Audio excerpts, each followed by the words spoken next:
would you please check your ideas and opinions at the door? All your philosophical and religious views, all your logic, because I say check it at the door advisedly because you can pick it up again when you go out if you feel unsafe without it. I'm not trying to argue you out of your opinions and views. I'm merely suggesting that for the sake of an experiment, you temporarily suspend them. Hello and welcome to the Philosophical Minds podcast, an exploration of all things philosophical, alchemical, and esoteric, from the psycho-spiritual to the material-chemical nature of the all. Join me and my guests as we inquire into the liminality of mind and matter, and tend to the fertile soils of awareness and perception while facilitating an expanded consciousness from the individual to the collective. If you enjoy the show and find it of value, consider supporting and becoming a patron via the Patreon at patreon.com/philosophicalminds. A small contribution makes a big difference and definitely makes it easier for me to continue the show, although I will always do my best to keep it flowing regardless. Thank you all, and let's get into it. Concerned about finding ways whereby a change can be brought about in a lawful way and manner, where under identical conditions, identical results would manifest. And so they found out that if he is not honest, completely honest within himself, it is next to impossible to enter into that realm which makes it possible that nature could unfold and show and reveal these laws which nature uses to bring about all that what we see. And so he had to free himself from creed, from dogmas, and whatever it was. So when he finally came to that conclusion that he in all sincerity could say that there is a superior intelligence, when he had one primary question that confronted him perhaps more than any of them, and in fact to this very day it hasn't changed, people still ask themselves this question: where do I come from? Why am I here? And where will I be hereafter? Now all this belongs to alchemy, because this is this evolutionary process. The immortality of man is growing up in him in a mysterious substance. His bodies have a material immortality in the earth. His spirit has an immortality in heaven. And between these two is the soul, the bridge, the mysterious elixir of transformation, which we find in our daily living. I think it is well, therefore, to remember that even small, nice things, nicely done, are important.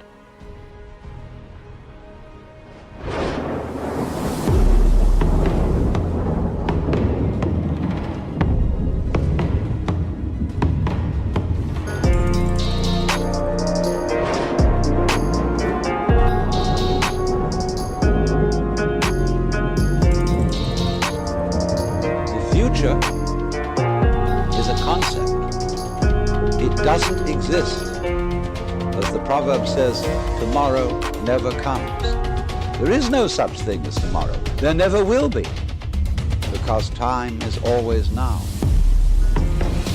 Welcome to the Philosophical Minds podcast, the podcast about the stuff we wonder about.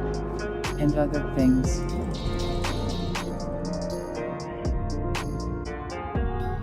Right.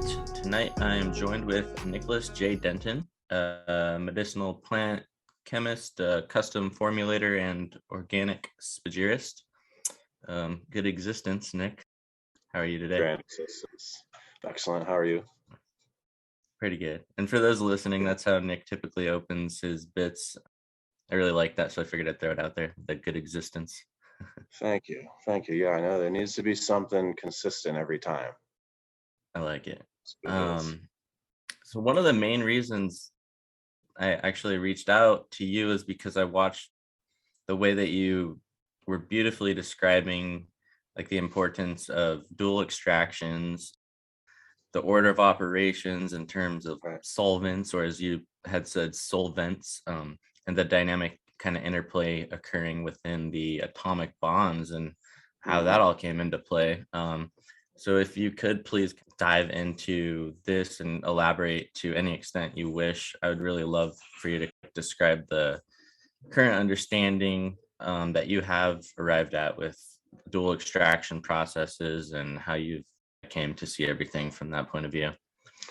Sure. Certainly. So I really come from a background of basically what I consider just ignorance. Like I was one of these people in life who didn't like have any direction. I wasn't kind of identified as an agnostic or just like didn't really have any beliefs, and because of where I was in life, didn't really like want to hold on to anything because it all kind of seemed very superficial. These spiritual traditions and churches and things like that I'm talking about. And so I didn't, and by the time I realized that, there's kind of something going on in this world that's sort of magical and mystical about it, I needed to know about it. So obviously, like I identify, try not to identify, but identify as a truth seeker. And I feel like I've found at least some fraction of truth. And so now I'm a truth speaker. So that's why I'm always online talking, because I got to express, like, basically to, I assume, people that were just like me who, didn't think there was anything going on and kind of lost without a way, and who needed to just like see that actually there is a truth out there. And so I feel like that's what I'm always talking to. And that's why when I make these videos, it's almost like I'm teaching. Like I'm 27 years old, by no means like an actual teacher, but I know what I know, and I'm always just trying to give it to people freely, because in this day and age, like scientific research isn't free. Like you have to be in a school, you have to pay for research articles, and there's such like, I just refer to it as an information war, or like the advent of truth into society is yet to become like a culturally sanctified thing. And so we're basically living underneath all these lies, and it's difficult to find out like what the truth is. And in terms of plant medicine and alchemy and like performing extractions, like I always, before I was a plant chemist, I was applying to like University of Virginia and Virginia Tech to be a neuroscientist, because I was fascinated with magic, Enochian magic specifically. I wanted to know like what's going on in the brain with language, and further like the entheogenic experience, what's really happening in the psychedelic states. And on my path of truth seeking, like I kind of considered myself on the path of knowledge, and that's just reading, it's reading and coming to understand intellectually through the mind. So yeah, I was just coming at it like completely blindsided and trying to learn everything on my own from the start. And by the time I get to like alchemy, it's after I've gone through literally what I felt like was everything. I wanted to go into the truth of the books. Now that we have all these books available online and the information, I like to refer to this time as we're in now sort of like what happened when people were first starting to learn how to read in the Protestant Reformation. And these people are reading the Bible for the first time and interpreting it on their own for the first time, and then finding out that the main church authority has been telling them the exact opposite things they need to do to get into heaven or find salvation or whatever it is, and then they reform it. And of course, in the heart of this Reformation, there's a lot of esotericism being propagated. I wanted to understand what was happening like with these prophets, with these messengers, with these people who supposedly contacted God at the end of the day. And like at the end of the day, it's they're alone, like in a cave, they're on a fast in a desert, they're asleep or like about to fall asleep, and they have spontaneous visions, starting hearing voices inside of their heads, fall into trance states and have these experiences which are clearly internal, like mental phenomena. And so I wanted to just figure out, A, can you recreate that? And B, is it true? And see what's happening. And so the perspective that most of the ancients come with is there is a vitalist perspective, right? That the fundamental force of life is distinctly separate from physical phenomena. And so I am going into like chemistry and scientific inquiry, trying to hold on to that thought because, well, I mean, it appears to be the truth. Consciousness appears to be non-local. Consciousness does not stop at the limits of the physical body. And when we look at these like stories or these mythos of these legends of what was happening, they're all talking about an environment or a reality that extends far beyond the physical limits. And so when we get with things like entheogens, and I'm always telling like the definition, we all know it means to generate God within. And it seems like so simple that you can just generate God within yourself through eating a plant, but what is the alchemy really in experiencing God? And if through plants, like I'm always like careful to say, like, I don't necessarily think like plants are the way to go. Like it's not the only way to realize God. It's a means to an end that you already have within yourself. And these things are just tools to catalyze. And so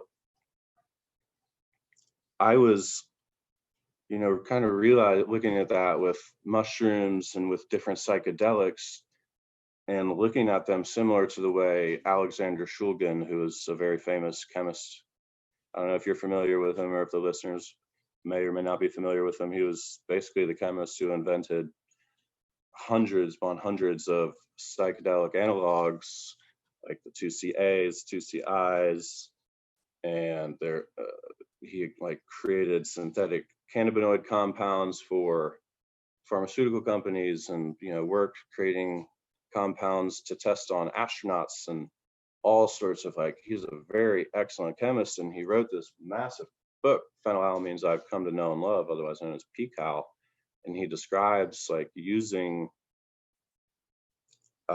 therapeutic agents, psychedelic therapeutic agents to overcome trauma. And not only that, but not only overcome trauma, but to explore these different gateways in our minds, which lead us into these different like aspects of ourself, these different realities of ourself that we like with a trained mind and a trained consciousness can have direct access to. And these things are just, when people get on these things and you listen to the experiences they talk about, it is enlightening stuff. Like the world is far larger than we believe, or than we are traditionally led on to believe that it is. And it's far more complex than anybody's willing to admit. And our ability to like be directly involved with the vastness of the universe, I personally believe is like the next vista of human evolution. And it's, to me, it's like the plants, it's so simple to just eat some psychedelic mushrooms or to go on an ayahuasca retreat and truly like gain the gnosis and realize that there's something within you and something beyond you and something beyond just this mundane day-to-day experience, and to suggest even that there might be something past death. And so like that's something like we look back at some of the oldest medicinal practices like the Tsar cult out of Africa, and we look at in the South America and like what these guys are really doing with all these different medicinal practices is basically guiding souls into earth and away from earth. And Pythagoras taught the same thing, the transmigration of the soul, especially in the Tsar cult. Like it's all about giving birth. And like I kind of wonder why there's so many herbs on the planet that are really good for labor and inducing labor, and for basically the divine feminine to encourage labor and to assist the birthing process. But the ancient people it was more than that. It was taking spirits out of the ether and then assigning them to the right bodies. And this whole bringing entities in was not just like, it wasn't as haphazard as it is nowadays, I guess you could say. But so especially further, these guys a lot of my work is with one organic medicine, which is lucid dreaming catalyzing, vivid dreaming catalyzing herbs, which I realize a lot of people aren't even aware is really a thing. But again, like when you go back and look at these ancient cultures, these people have been using this stuff for thousands of years. Like since the dawn of time, we've been using plant medicine to do incredible things. One of these plants, one of these one-irogens, I call them. I don't know if that's a legitimate name. That's a taxonomy I kind of invented. One-irology is the study of dreaming. And so Ooh, a okay. one-irogen in my mind is a plant that catalyzes dreaming in any state. And I so, like it. thank you. I'm definitely not the only one to say that. I've seen other people say that before, but I don't know where it came from, but for clarity's sake. And these things are like tapping people into their ancestors and allowing them to communicate with spirits and intelligences, and they're gaining wisdom on how to make things and bring things back and heal and how to make other remedies. And so that's like, again, it almost seems so easy with these plants, and it's like you can take these substances and then have the experience and see whatever the kingdom is that you see, and then you come back, and then a lot of the time people are losing their motivation, they're losing the cream of the message. Like I talk a lot, I don't know if you've ever taken psychedelics, anybody else out there has ever taken psychedelics, but I'm sure everybody that has can relate to the fact that like when you are in a psychedelic state or a heightened state of consciousness, and then you come back to your normal mundane state of consciousness, not mundane, but beta alpha, watching TV and going to work every day, it's like you can't even recall what it was. Like, you went through something, but to remember the truth of the experience and what it was really like you come back and there's always some force that just makes you forget. There's a forgetfulness. And that always bewilders me. Like, what is it in the mind that's actually making us forget? But it's like you can't remember what was going on in the actual trip and what the most important message of the whole thing was. It's you lose it. You can't come out of it. And it's because you're literally in a different reality frame. You cannot access it anymore. And so that's like a good thing because it shows you that there's stuff there, but it's a bad thing because you lose it. And so my practice, like I'm always trying to tell people that I'm just making like a pharmacopoeia teaches about how to use medicines and provides them. And so I'm trying to just provide things that assist the meditation process, which to me is just getting as relaxed as humanly possible. And then removing any obstacle which may inhibit that process. And a lot of people, for one, it's lack of interest. Like they just don't know the benefits of meditation or of self-exploration. I mean, there's great science out there that shows your telomeres will lengthen with mindful practices through meditation. Your aging, you will slow your aging, you will revitalize, you will release healing compounds within yourself that are beneficial. They're self-healing. We have the ability to self-regenerate, and we have the ability to improve our longevity and holistically like fix our mental health through just manipulating these things, these systems that are already within us, and like using these tools that are already a part of us, which I will definitely like. I always want to tell people like the plants are not the answer. Like you are the answer, and you have the ability, like through the breath and mudras and just simple willpower and meditation, we can achieve these states of mind. But like coming back to the plant medicine and how, like why I'm researching how to make good mushroom medicine is because, like I said, there's mainly just a lot of lack of interest, and people don't really want to sit with themselves at the end of the day because they've either got like the world's messed up, people got messed up experiences, and people got trauma, and healing is a thing that is a reality that needs to be done. And like just I think like this idea in the new age that we're remembering again what we are, I mean, it's kind of wishy-washy, but in a sense, it's kind of true, because, the whole goal of alchemy is to realize, and the whole goal of spirituality, minus, the modern triad of the Abrahamic faith, is to basically realize your immortality, realize that you are God and that you are one with God and you are made in God's image, and God gave you capacities to create like a creator.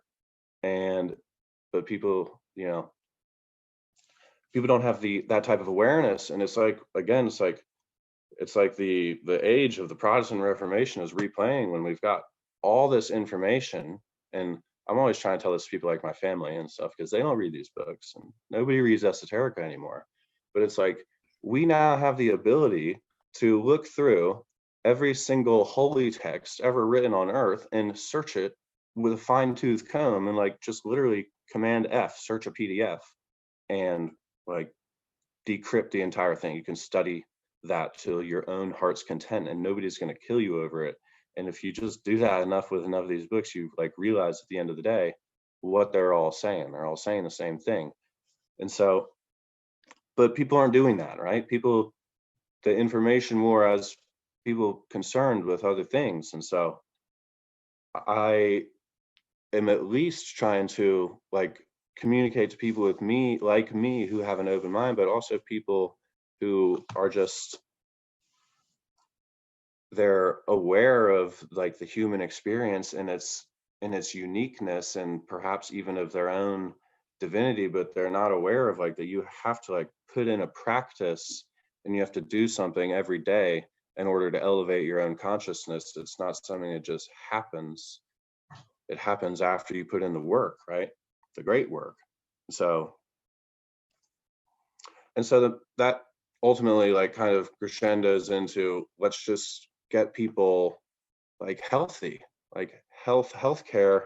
The healthcare should not be called healthcare, in my opinion. It should be called basically a death care, or that might be a little far, but like healthcare and the Western healthcare system, in this symptom-based practice and this allopathic practices that are completely materialist based, have just been scientifically proven false through experimental research, like double slit experiments and just experiments into the nature of reality that have been occurring many times over. They're proving this empirical reductionist worldview to be basically an inverted or not complete worldview.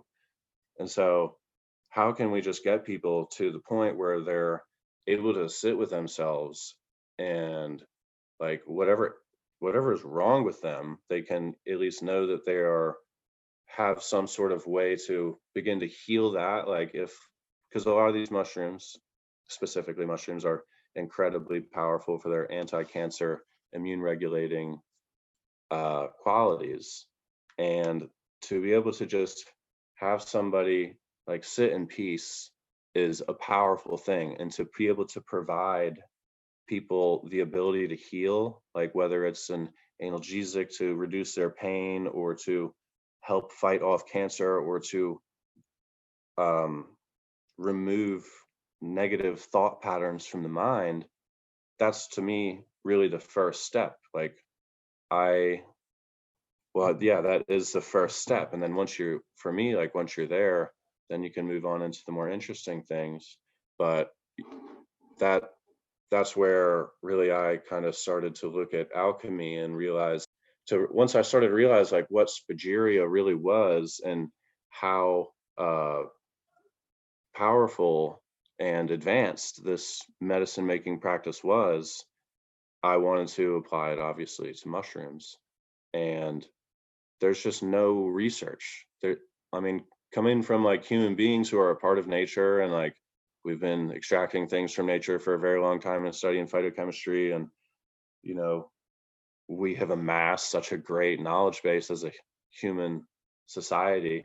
There are such little research in the way of mushroom medicine, active constituents, and extraction methods, that it's almost embarrassing. It's like, what is really going on here?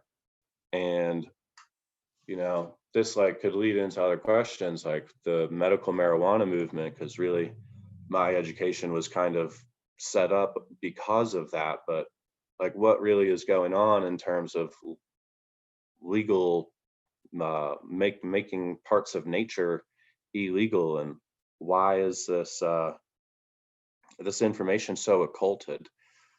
And it draws right up into just basic natural medicine making. Like, I'm in school right now in this chemist program, and I'm trying to talk to these guys about the foundations of chemistry and Ayurveda and like the world's oldest written wisdoms, and they talk about plant medicine and how to use it and how it interplays with the spirit and the soul, and how like they have the answers to the hard problems, right? Like, modern science doesn't have the answer to the hard problem. What is consciousness? What is life?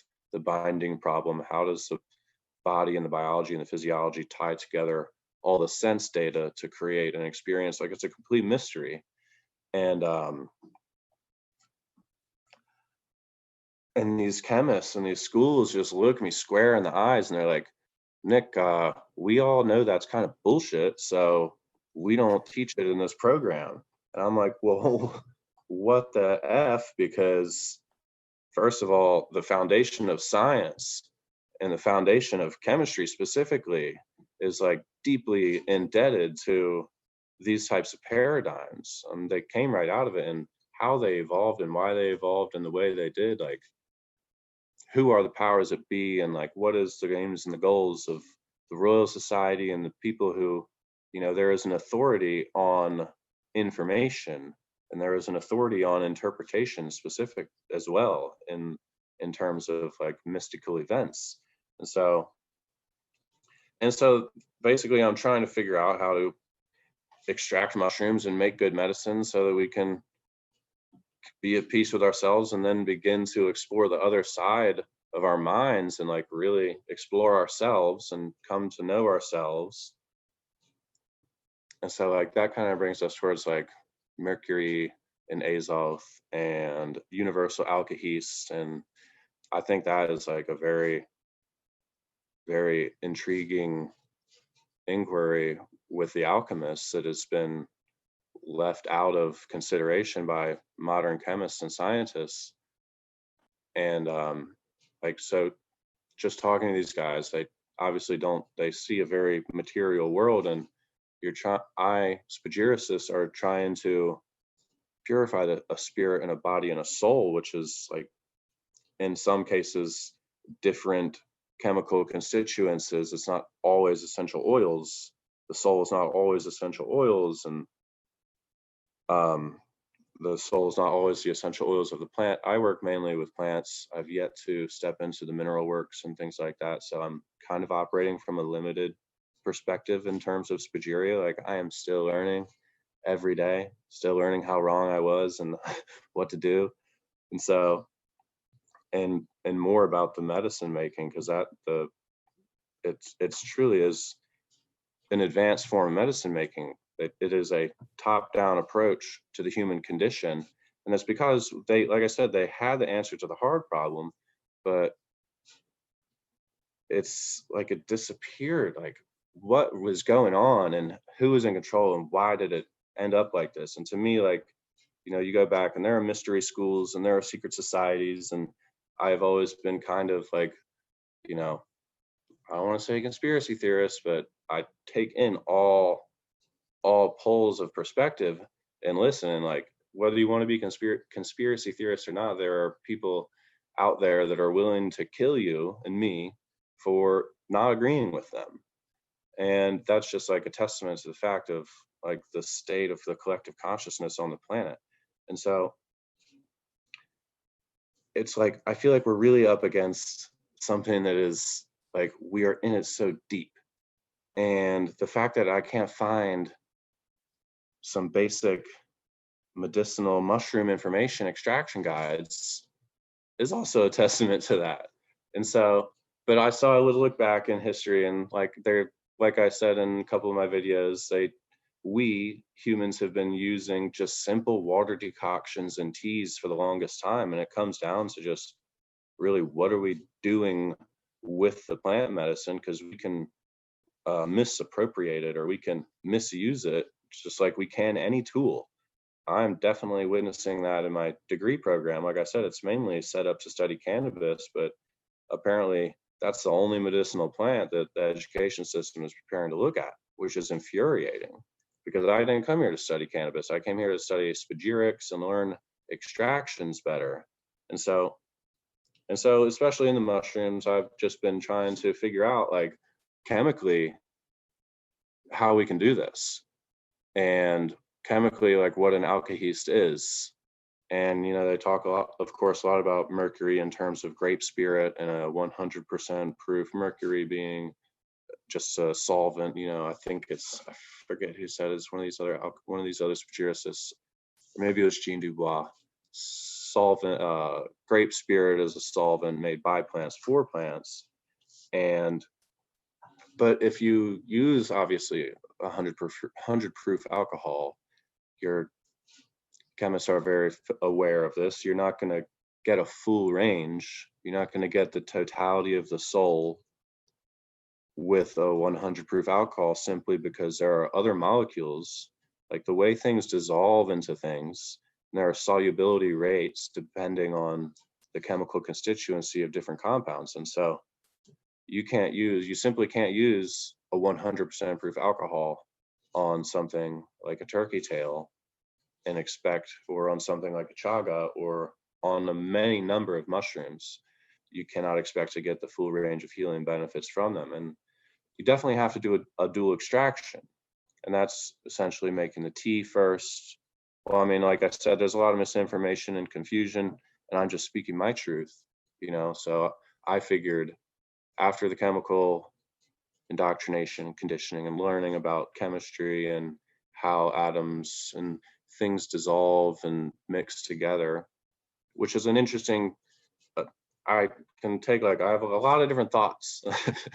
But when you go and look at the Corpus Hermeticum and about the nature of God and the creator, it's like the great dissolver.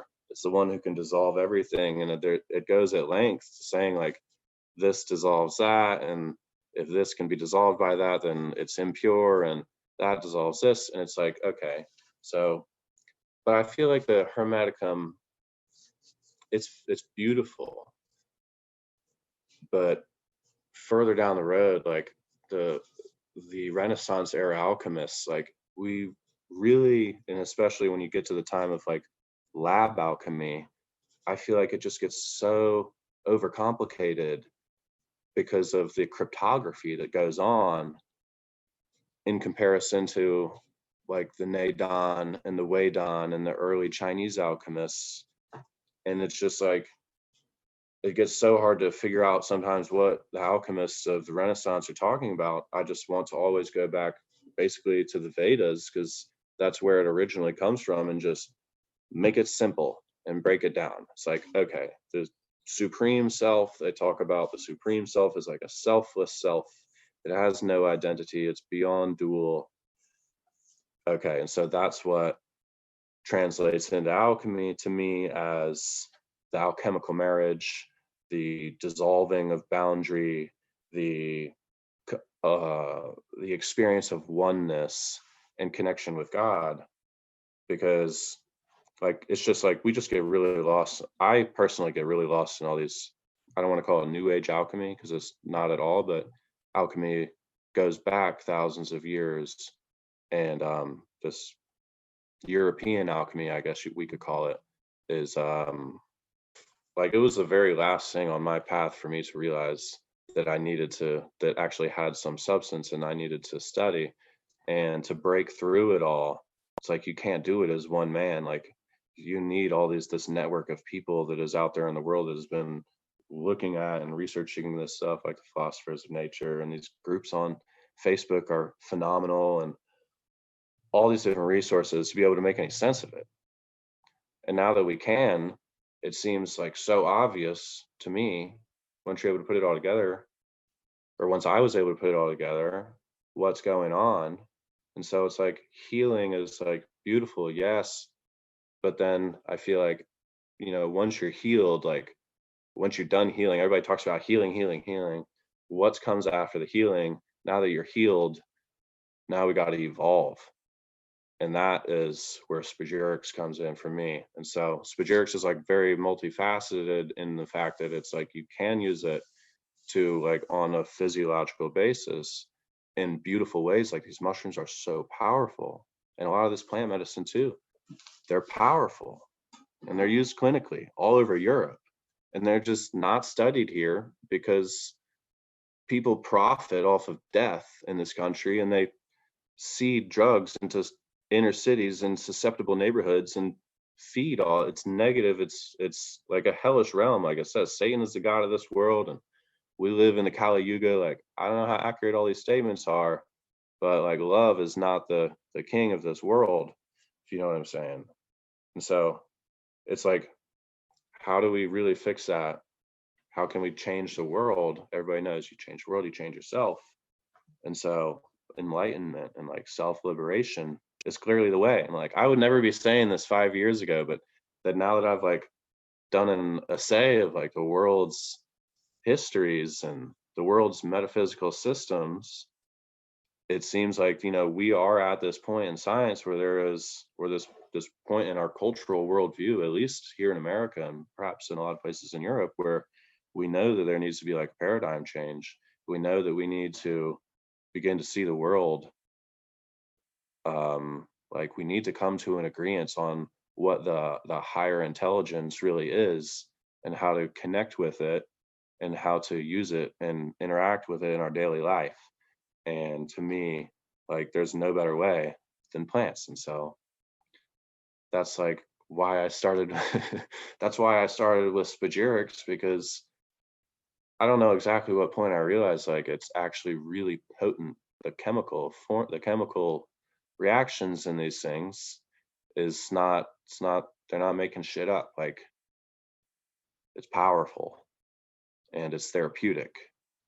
And beyond that, you know, these compounds will literally open doors in our minds on other dimensions. And so how can we just like actually take what is happening when that happens to us and realize that like it's a part of reality, and it's not just something that happens to us when we're, you know, overwhelmed and we want to like escape from, you know, having to think and work through our own shit on ourselves. It's more like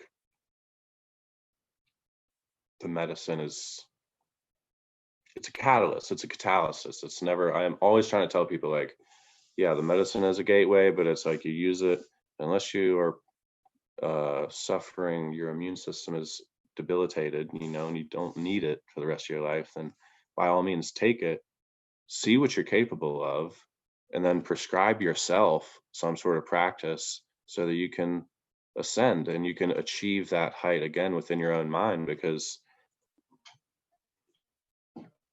like that's, again, to me, it's like you heal and then you evolve, and we need to liberate the world. And so I don't see any other like reason to be alive right now other than to try to manifest a more heavenly existence for myself and for others. And you know, so I could talk more about the chemical like the chemistry of the mushroom extractions, but really like why I started, what brought me to that point. Like this is like just my response to the world, really. Spagyrics is my response to, you know, why are 40,000 children a week dying of hunger and preventable diseases? You know, why are we sending 110.5 sending a certain millions of dollars to Israel every week in a $38 billion deal? Like, why are we doing these things? And why the F don't we have like a realistic theory of life? You know, people are, we are lost. Like our society is crazy.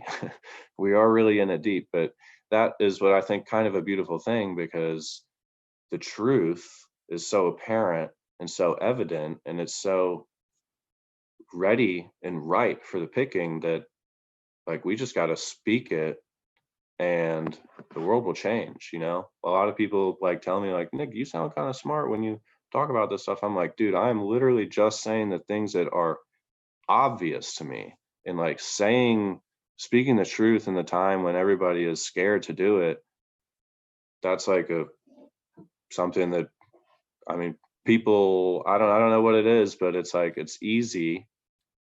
It's just people are scared of the truth. I don't know why. Amen. From truth seeker to truth speaker, for sure. Yeah. You might be the king of all ranters in the best way. You would make an I don't know, amazing I'm a Gemini. podcast What'd you say? yourself. You would make a really amazing podcast yourself. I don't know if you've considered that, but that would be pretty cool if you did. Thank you. It means a I lot. love, Only yeah, considered it. I love listening to you speak. And I think like I'm with you 100% with so much of what you said, like in terms of just having access to more information that we've ever had before, and being a productive human in this time where we're fortunate enough to be able to have access to all this information, all these old texts that contain all this knowledge. It would be insane for us not to try to dive into it and resurrect what truths we can extract from that knowledge. And the way that society's kind of set up, it's become so disconnected from, like physical and mental homeostasis, and we're in such a rush, especially here in the West. Like everyone's trying to hustle and grind day to day, and I don't know. I do have hope though, and I think that for the masses, it's kind of starting with people becoming awake to big pharma, or like censorship issues, or like the banking system. And I think it's going to take a little while, but people are going to come around to kind of this medicinal knowledge in this kind of pure form, and on both levels of physical and mental. And but there's a couple things that you mentioned that I thought it'd be cool if you could elaborate on. One of them was you mentioned telomeres. I'm aware of what telomeres are. I wanted to see if you could elaborate and explain for the audience, and then after that I wanted to see if you could explain the telomeres real quick, and then I want to go back to the extraction methods, because I didn't mean to derail you there, because I wanted to get into the sort of interplay with like the spirits and the atomic level of the bonds between the atoms and all that, and get you to think about that. But yeah, so I'm no expert in genetics, but I'll give it my best shot.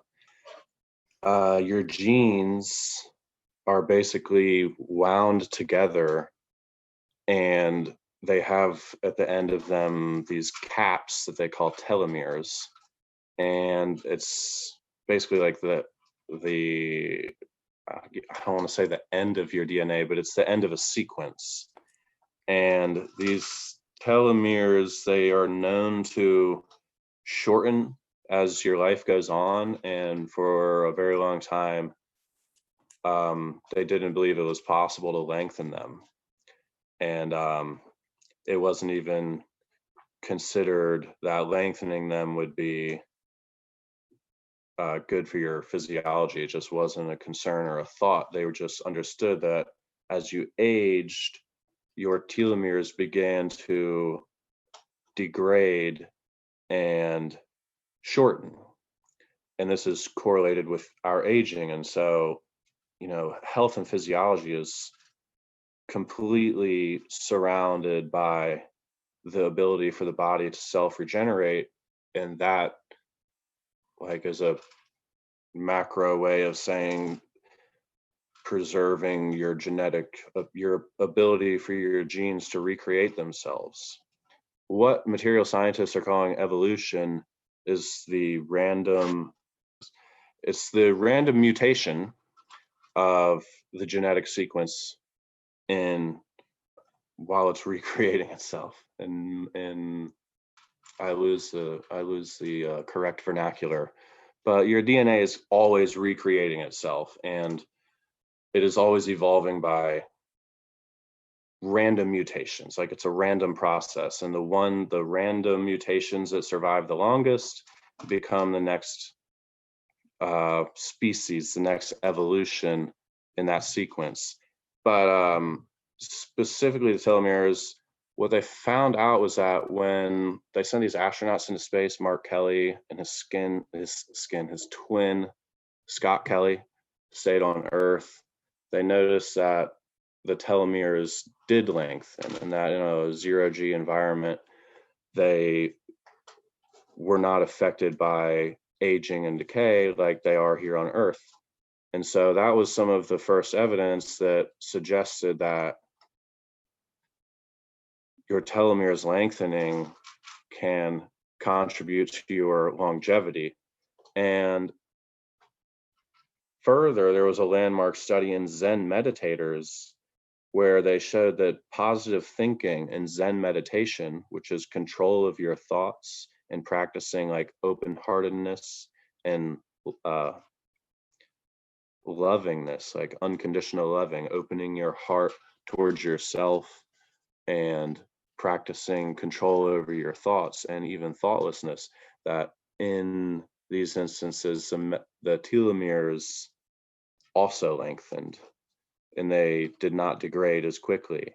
And so now we've got these $1 million gene therapies that are being given to elite circles and, ultra rich people who are concerned with, looking young for the rest of their life, and they're doing these gene editing that is just completely unnecessary. And it's strange to me because, again, it's like we have the research that says you can direct your physiology through the power of your thinking. We aren't pursuing that type of healing. And so it's just like sort of a biofeedback. Like I was saying earlier, reductionism and materialism, like the force of life is distinctly separate from physical reality. So genetics, in my mind, and this isn't, I don't know if there's proof or, there's a lot of words out that are spoken, but I believe that the body serves more like an antenna for the force of life rather than a generator or producer of. And so when I'm talking about lengthening telomeres, it's really just about preserving the DNA and creating the right environment for it to recreate itself without error. And then further, for us to be able to come into a mental control and begin to, instead of randomly mutating our DNA, controlling the evolution of ourselves and building our DNA with our thoughts, with our intentions, and by manipulating the environment around us. And then the telomeres just, you can get these tests done and it's just a biofeedback in my mind, because geneticists will have you say, well, there's so much that can be just in your genetics. It's like you are this way and you think this way because it's in your genetics, but like it's not that simple, because where the consciousness and the body interacts has truly never been pinpointed. And so I tend to use physiological systems more as a biofeedback system rather than this is the causation of your experience. Instead of saying this is the original cause of what's happening to you, we are more so capable of driving our own evolution. It's our own evolution and our own ascension through, we're able to control our own biology, which is a reflection of ascension, which is a reflection of evolution. We're able to control our own biology through applying mental effort. And so the telomeres, the fact that we can do that, the research is there. It's the belief that people have in their willpower to actually do it that is lacking, I find. And so I'm just trying to bring the proof, the research to the light, and then, hopefully some people will taste the pudding. Beautiful description. All right, let's get into some of the dual extraction chemistry. Yeah, if you would be willing to do that. Certainly. So we know that, like, in alchemy, and the spirit and the body and the soul, like the soul are volatile compounds and that the salt is fixed compounds. And what we talk about as volatile, like compounds with an S on it, it really complicates things, because like just every single time you touch something, there's chemical reactions. Second you chop down a plant, it begins dying and losing precious chemical compounds. Second you start distilling it or extracting it into maceration, nothing is perfect, right? Like, we are obsessed kind of with a perfect universal solvent, but the truth is, in my mind, is that, well, I don't want to say anything too outrageous, but the idea of perfection is an illusion. Everything simply is, but we have to figure out a way to essentially create a perfect extraction. And to me, like a perfect spagyric extraction, or even you could say like a philosopher's stone, is a purification of the spirit and the body and the soul to a point that it can be reintegrated, and that the separation can no longer be differentiated. It's now one substance called a homogeneous solution. And but like they say that the spirit it houses, the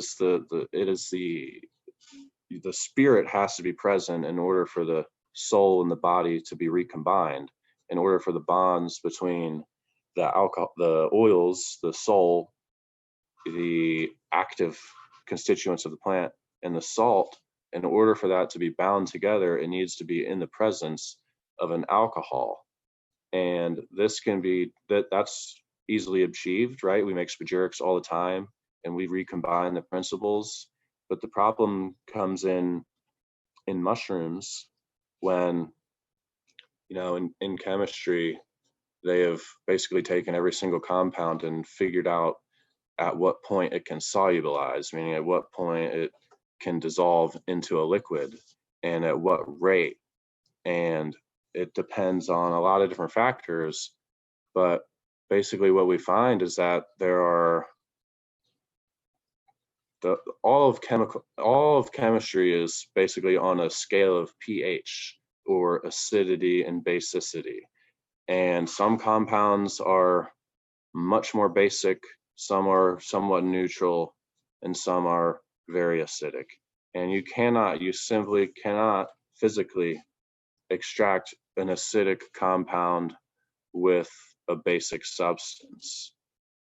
And that goes for alcohol. Alcohol is a slightly basic substance, and there are compounds which are volatile, which are terpenoids and polyphenols and alkaloids, all sorts of compounds which you simply cannot dissolve into alcohol because of where they stand basically in terms of electronegativity. Electronegativity was created as an idea thought up by this guy in the 30s about the energy that holds atoms together. And it's essentially, electronegativity is exactly what it sounds like. It's an electrical force. And it's the power of this electrical force, which could be basically, you can put a number on it. They call it a dipole moment. And it's a measurement of the polarity of a molecule. And so hypothetically, water is a dipole moment of 1. You can't use water, which is a 1, to extract something that is a 0.1, right? You can, but what you'll find is that you won't get a clear solution. You'll get precipitate and salts forming in your solution, which means that it's not a solution. It's differentiated into parts. It's not holistic. It's not spagyric. And so the question becomes, like, how can we prevent the precipitate from forming? Or not only that, but what is the solvent that we have to use in order to be able to retain compounds from both ends of the spectrum in your final medicine? And so, like with mushrooms, a lot of those are denatured by alcohol. Alcohol is has an effect on the cellular membrane in which it basically destroys it. And it renders what is inside of the cell, other bioavailable compounds, to be dissolved into the ethanol that are within its range of solubility. And so you can do that, but like where in the mushroom is, or where in the cells of the mushroom are the medicinal compounds? They're everywhere. And like I said in a recent video, it's like your body isn't like looking specifically for polysaccharides. It's not looking specifically for like the exact thing that it needs to assimilate and incorporate into its homeostasis network. It can kind of take things apart and doesn't care like what it's called, right? Like a polysaccharide is a chain of carbons and hydrogens in a certain combination or permutation, and the body has somewhat of an ability to break these things down and synthesize its own compounds. That's constantly what is happening when we're eating and we're drinking. And so how do we retain, or how are we able to get the full spectrum is like the only question. And you can't ask a chemist this question because they're going to say, well, what compound do you want? What specific compound do you want? And I'm like, that's not a question we can answer, because we know that in mushrooms, like I said, 2 different ends of the spectrum, same mushroom.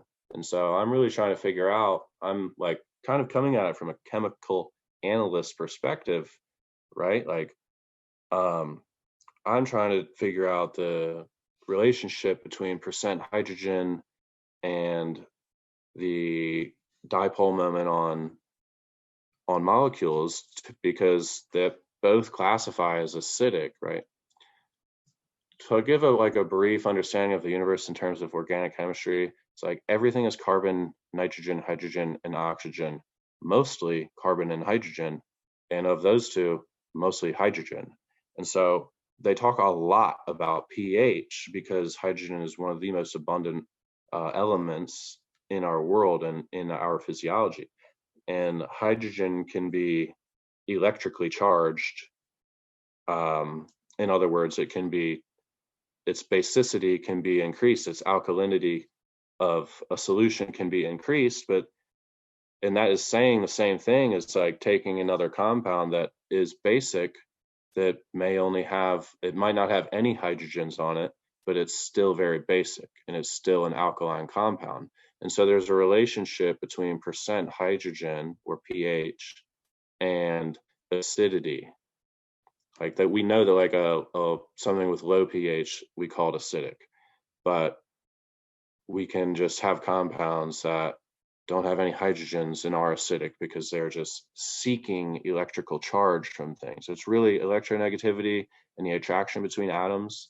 It's all electrical. It's an electromagnetic phenomena, and I say it's based on the vacuum of space, but it's so simple once you break it all down, because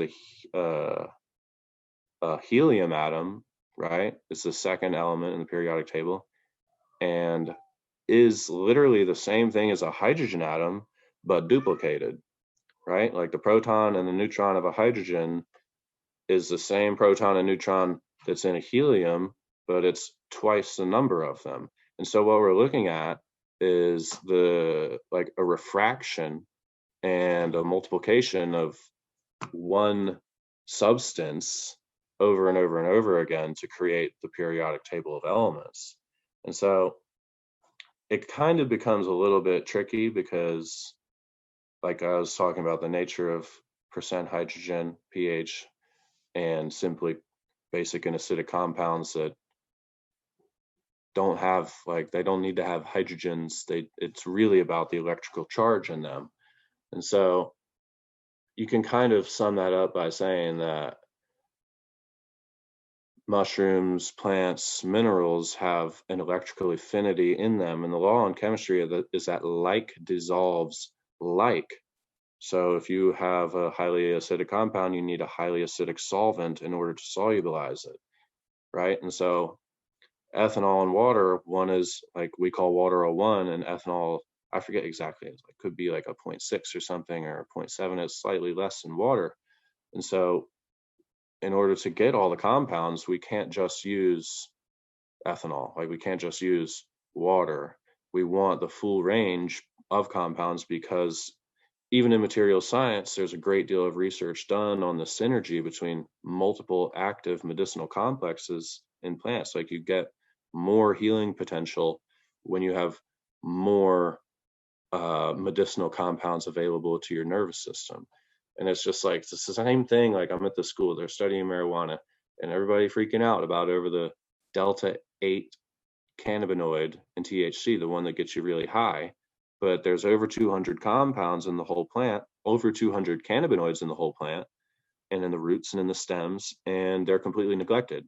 And if you go to get a test done on cannabinoids, there's only 12 different cannabinoids that they're testing for, but the medicinal and like the medicinal therapeutic action is exacerbated when you have the whole range of them in there. And so we've got these isolate seeking extraction methods out there. Like, we have a bunch of them specifically for cannabis, but nothing for mushrooms. And so I had a simple question, which one first, water or alcohol, and why? Because it does matter. Like, every step in a chemical experiment, if you mess it up, like, you can't go back, and you can't know without testing it. And so the question is, like, really how to retain them all. And it is a difficult question. I do think we need to look at our solvents, and I think that there might be something like water is a neutral compound, but it can extract both polar and non-polar compounds depending on its percent hydrogen, right? Depending on the acidity of the water, which people don't realize. Like, we are aware of the phenomenon of alkaline water being sold in stores, but you can take water pH way down to 2.5, even lower. You can take it way low, and it's a totally different substance. Like, what we're calling water, people just say the word water. They're kind of ignorant as to what is really in water and what it's really doing inside of us. And so my question, was just water or alcohol first. And what I found was that the most of what the novel compounds in mushrooms are these very, very light, very large membrane bound proteins and compounds. I think in my video I said membrane bound organelles. That's not actually right. It's a membrane bound protein. So it's just something that's built into the membrane of these cells. And that's the cell wall is like just what protects the internal components of the cell from the environment.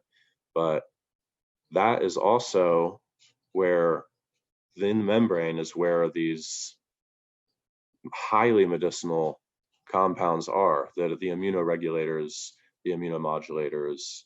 And if we're using alcohol first in a dual extraction, we denature all those compounds by destroying the cell wall. And then that forms into our spagyric or tincture or what have you as a precipitate, as a salt, which you can collect and take, but ideally you don't want to take that because it's just not as powerful. It's not as bioavailable. It's not in the bioactive state that it could really be in. A bioactive state is an aqueous solution in my mind. I don't know if that can be. I don't know who else would agree with me in that statement, but an aqueous solution is something in which all the particles are dissolved perfectly. So, and then in the mushroom extraction, everybody does the dual extraction for good purpose, because there are, even though the polysaccharides and these membrane bound proteins and therapeutic agents are incredibly important, so are the ones that are inside of it. And so that's where the alcohol comes in. You have to do the water first because it's a less violent extraction, you could say, right? Just making a tea out of it is less harmful to the chemical constituency, to the subtler compounds, the more volatile, that are readily denatured by minor heat or temperature adjustments or solvents, which may be slightly too acidic or slightly too basic. And so water is a really powerful kind of buffer solution that you can use to get very powerful medicines from. And it's just like if you're somebody that's like sick and needs to use it, regular usage of these things, it's not anything like Western medicine where you take it and you feel it immediately. It's like you build up, you're rebuilding your body back into, you know, we've fallen, right? And we are rebuilding the temple, which is our human body, to be in its most pristine, functional shape, because that leads to higher states of awareness. And so, like, really, yeah, the chemistry of the mushrooms is really interesting, but it's like at the end of the day, you have to recombine the two. You don't have to, but if you want a spagyric, a highly evolved version of the plant, you need to unify the entire thing into its spagyric form, into its evolved form. And it's a unification that's kind of difficult between water and alcohol. And so it's a very, like, I might have to write a book on this after I do a bunch of research, because all these mushrooms are so different. I think lion's mane, there are like a 0 alcohol soluble compounds that are all water soluble. And each one is unique. And so somebody has to go in and look at these plants and look at the compounds and figure out the ratios of alcohol to water that retains the most amount of therapeutic compounds from it, most amount of bioavailable constituents, because nobody's done it. There's no books out there. Like, Paul Stamets is doing great stuff, but like, in terms of a natural medicine system, which is easy to understand for everybody and to apply in their own lives and to make their own medicine and like be self-sustaining, like as humans should be, like Spagyria is definitely that medicine practice that allows you to do that. And like, I'm trying to definitely advance it in terms of these more exotic mushrooms and stuff, but figuring out like how to do that, it is a task. And like, there are simple questions that need to be answered that there's just a lot of confusion around. So I'm just trying to get some black and white. Why, why do we do these things in certain ways? And everybody has an ideal on the dual extraction. So I just took it and I took it apart I needed to know, like I took apart the religious experience and the whole, like, what are the world's holy texts? I did the same thing on the mushrooms and went in and, figured out actually there's not really a lot of information. People do need to kind of put in some research and figure out the right extraction methods, because the blueprint is there between spagyrics and creating good plant medicine, but how to get the soul out. Like, it's not always a steam distillation that's going to do the job.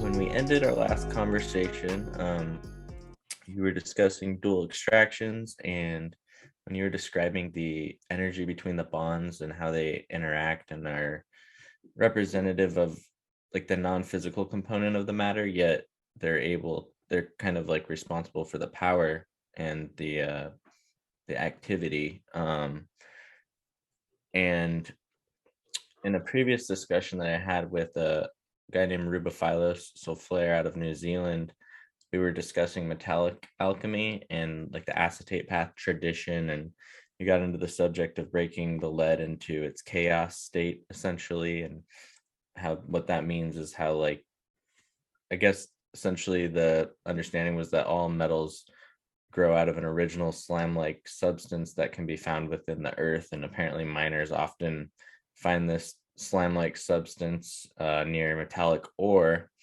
But yeah, so this substance is believed to be the physical manifestation of you could say, like, the original chaos, like springing from the prima materia. So it's kind of like that as above, so below idea.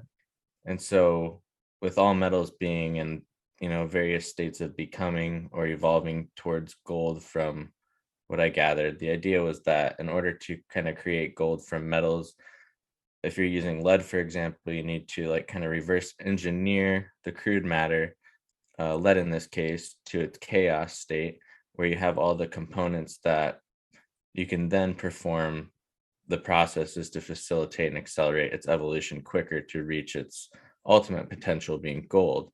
And so kind of was seeming intuitive that in order to achieve things within plant substances, that full spectrum, truly holistic medicine, or in any kingdom really, kind of just means breaking things down into their, I guess, their chaos, and then recombining them to render them as bioavailable as possible.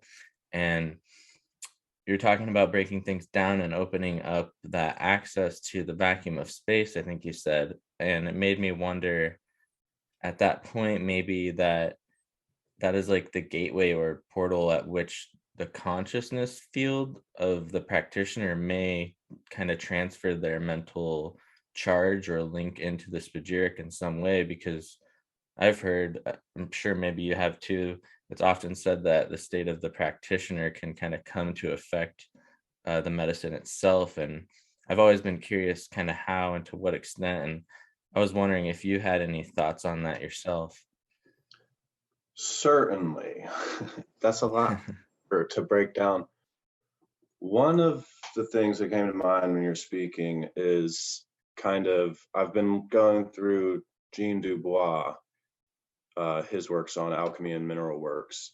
And one thing he says about alchemy is that we can actually define alchemy as the fermentation process. The process of fermentation is alchemy. And I've always said that, like, the magic ingredient there really is life. Like, you need yeast, unicellular fungi to break down the energy that is stored in these, whatever substance it is, plants, sugar, minerals. It's slightly different process. But I think what that kind of is saying is that alchemy is life in action, and the transformation of life in action. And it's like it's not a thing, it's a process. And it's this organism, which is, yeah, like you say, taking away the dross of everything. And Dubois notes a lot that, or not a lot, but he teaches the alchemical structure basically, and that according to the animal, the mineral, and the vegetable kingdoms, each one has its own corresponding mercury, sulfur, and salt, spirit, body, and soul. And I think a lot of, like, the idea of transmutation and how you talked about the metals having this soup, this primordial type of soup ancestor where they're all coming from, is reminiscent of that idea in alchemy, that an idea in many religions, that we all come from a similar source. And to be able to break these things down and reverse them back, like to technically reverse engineer them, if you will, back as far as they will to their original components, then from there taking them and unifying them in a more perfected way, in a more evolved way, without the dross, without the everything that falls out during the fermentation process, which is just things that are non-essential, I guess is what the hot word is nowadays. But yeah, that's kind of like where I see it. But I haven't worked so much with mineral alchemy as I have specifically plant spagyrics. And I think what is going on there, I think that even Jean Dubois, or I forget how you pronounce his name. I'm not a fan, so I apologize. I think he actually speaks of, even in the metallic work, the importance of then bringing in the factor of the vegetable life, in order to kind of imbibe the substance in some way, or it's used within the process, of course, because it's a necessary component to the work in some fashion. But yeah, that's really interesting. Yeah, I'm still exploring the mineral works for sure. I've not stepped really foot in them, so I can only speak so much as what I've read from my armchair. And so yeah, I can't speak too much about the metal works. But the idea that, like, in alchemy is that there's a primordial one, and that through taking either yourself or objects and getting them as close to that, then they can bridge the differences between the metals, like turning lead into gold. You could, once it is the original source, then you can be pulled back out in a different aspect of itself. And so I kind of see that. Yeah, I see that with all things, really. I see that, I mean, ultimately alchemy is like a spiritual tradition, right? So that's all comes back to me. Like, I like to ground it all, like I was saying, into the Vedas and into the supreme self, which is, they say, the selfless self. And so this thing, it's like kind of like an identity crisis, I feel like alchemy is, and awakening is, or even what's really happening with the planet right now. We've got a lot of different ideas of self going on, and it's just like really nobody knows what it means to be human. And so I kind of am just looking to look at the absolute, right, and understand like the origin of being and the origin of ourselves. And I think it's like a as above, so below. It's a represented in alchemy and practical alchemy, and all these different ideas that we can break down the physical reality into its primordial and like hypostatic, like the original form of it. And I think that is like the central component there. If we can do that, then I think that that's achieving the transcendent experience. That is achieving all knowingness and achieving immortality and realizing the soul as not a temporal being, as outside of time and space, and the ability to, I mean, I consider them higher mental faculties, but these are all misnomers. It's like the second we try to start talking about the soul or the spirit or things non-material, we move in the opposite direction, because it literally can't be grasped in language. That's one of like the first rules that is set forth by so many traditions. It's like outside of language, somehow it is entirely dependent on language at the same time. And that's a big factor for me, because we are sitting here trying to talk about it and discuss it, and it's a block in so many different people's perspectives, especially scientists, which is like who I deal with most of the time, and materially minded people, Western people, who just like don't have a concept of a spiritual world, or some people like they don't even think about introspection, and they don't consider that the mind might be something special. Like it's not just a byproduct of chemical phenomena. It's the climax of a higher intelligent creation. And to know that and to work with that higher intelligence is my main goal in Spagyria and alchemy. And that is really just, I mean, it goes beyond a lot of logical understanding, and that's what our world is founded on. And so like trying to bring that into, like trying to merge these two perspectives into something more realistic for myself, because I'm just trying to understand too. When I talk about like the chemicals and the bonds and the energy, is that like the whole goal of science and scientific inquiry when it was incepted was to discover truth and to figure out, you know, what is real and what is spirit, basically, and how to come to complete knowledge through the study of the scientific method. And that like kind of started with this shadow of empiricism, which is looking at the physical world and believing that we can come to ultimate knowledge through study of purely physical phenomena. And that was before the scientific method was conceived. That was with Galilei, like looking at planets, and then Newton adopted the same perspective. And he goes at length to explain, like, I've tried my whole life to discover that, you know, this physical cause of gravity, and I've basically utterly failed in all of my efforts. And he writes in his journal, it's like, I'll leave it up to my reader and the scientists of the future to determine whether this cause is basically local or non-local. And I see the experiments in the 40s, the double slit experiments, kind of as like a reincarnation of that, in the same sense that these scientists are studying, they're trying to figure out the nature of reality and the nature of particles and electrons to define what is physical.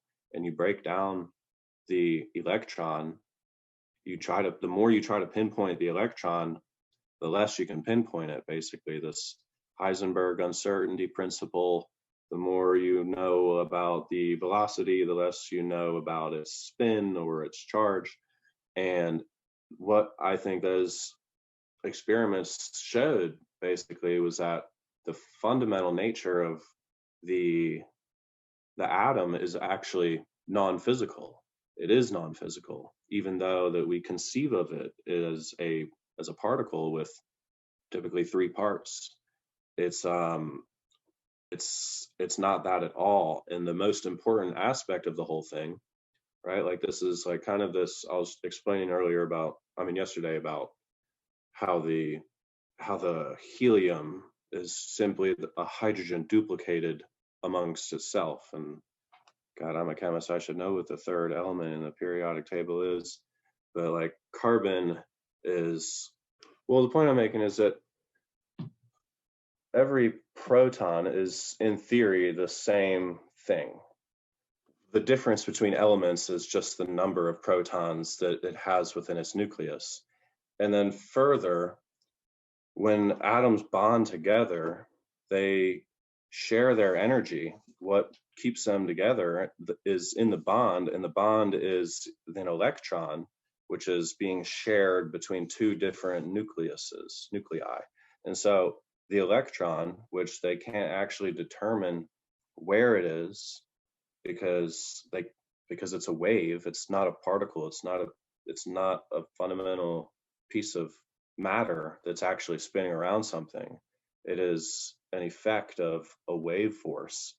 And when atoms come together and they bond, which is what I thought was really interesting, because a chemist will tell you that the world is made of atoms and that it is material, in my opinion, like an ignorant chemist. If you go back and you look at the physicists who did the experiments and the chemists who discovered electronegativity and these things, they kind of understand that the world, the material world, isn't actually a material world.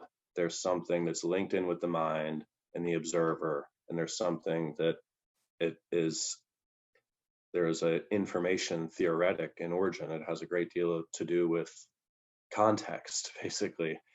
So the energy in a bond, and this is like another micro macro thing I see, the energy in the bond is that this non-physical sharing of electrons, which is this electrical force surrounding the protons and neutrons, there's no physical link between 2 supposed chemical elements. There is only this sharing of energy which holds them together. And I kind of just lift that up a little bit. If we were made out of atoms, they say we are, but I think the paradigm change is coming. But that would just mean that in our life, in our daily life, and in our everyday experience, because chemical elements are kind of abstract from the normal way of thinking and how normal people go around and interact together. But that just says that our energy and our power is really in our bonds together, in our bonds as human beings, as in family units, as in communities, and then further with God. We bond with each other through God. I was thinking today about, every time that I meet another person in my life who is like on the same wavelength, it's like, wow, why did this person come into my life? Because we came together under such meticulous circumstances, and then we all of a sudden we are seeing these kingdoms together, and the reality that we both know in our hearts to be ultimately true. And so the idea there is that God is like innately decentralized, like among the entire species upon the entire planet. And so that just says to me that, like, if we want to have a godly experience, we have to acknowledge that the force that is the power that is binding atoms and attraction, whatever attraction is, it's the same force that is attracting atoms together, attracting people to planets, that has no physical determined causal mechanism. But we continue forth in education, in science, in culture enforcing this paradigm that it is. And it's just absurd that it's not. And so it's like, how can we like internalize this and like understand this knowledge that they're giving it to us is not some esoteric science, but something that we can apply all around. And so that's like the perspective that I'm trying to work with all this information with. This is one thing I really love about your perspective. And a bit that I watched on your YouTube channel, you were discussing, I think it was on the subject of alchemy, truth, and God. And you were talking about like how the old OG alchemists would be praying extensively. And I loved how you were describing it in a way of kind of like a simulatory matrix like aspect of reality, and how the universe is as like a massive what if generator, or something along those lines, and the intent of praying as a way of kind of attempting to enter into that sort of source field, if you will, to communicate with or receive like a data transmission from God, essentially.